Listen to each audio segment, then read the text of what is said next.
Hi! Today I'm going to address a little lower down on the page, still in the first section, the slow section of Gabriel Faure's Fantasie for flute.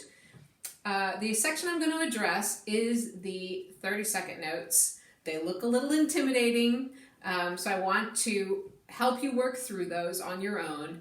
This is measure 31 to 35 that I'm going to be talking about. And first off, I would highly recommend that you play each group very slowly. You could play it forwards and backwards within each little group of four and figure out if it's fully chromatic or not.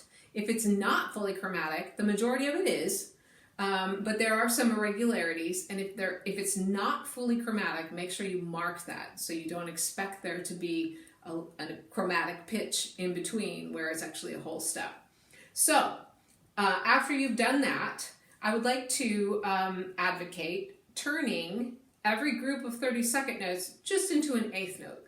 So what we're going to do is we're going to omit the second, third, and fourth 30-second notes from each group. So if you can see on your screen, I have put it with a little eighth note flag and that I've added to each note. And I'm going to emphasize beat 1 and beat 4 because we are in 6/8, and 6/8 is a duple meter. So even though we're counting 1, 2, 3, 4, 5, 6, in this case we're thinking 1 iana, 2 iana, 3 iana, 4 iana, 5 iana, 6 iana.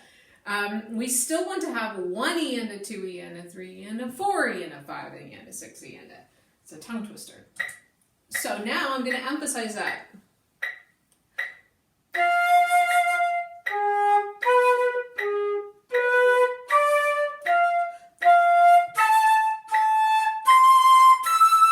So I'm almost even crescendoing into the beats, just a little bit to kind of help the shape reveal itself.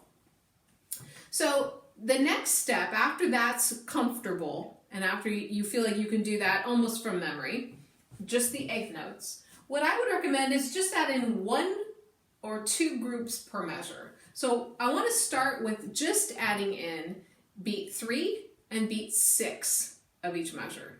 So you're going to keep playing all of the eighth notes, but turn beat 3, play as is, and beat 6, play as is. That sounds like this.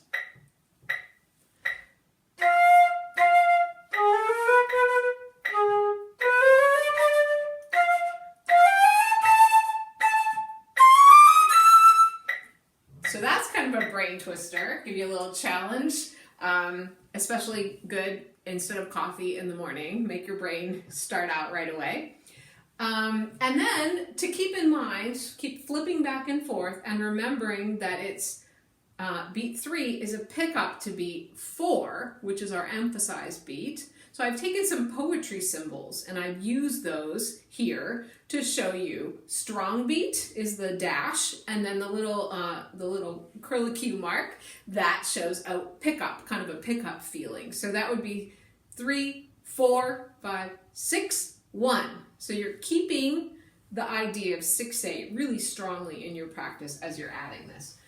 So then you could go on out whatever you feel like from there, but I would advocate maybe let's take out beat 3 and 6 and let's instead play beat 1 and beat 4.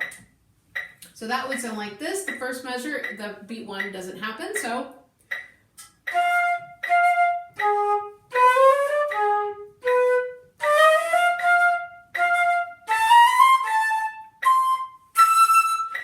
you could change this any way you can think of. You could do 2 strings in a row.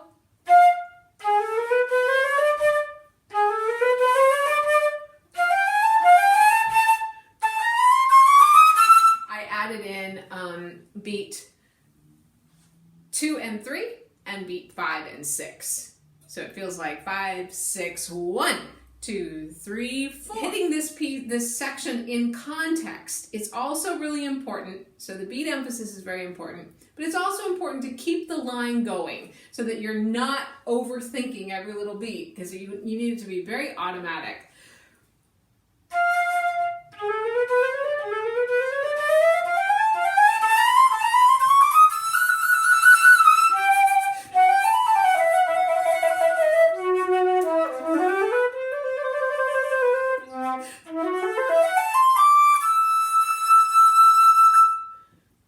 hope that tip helps.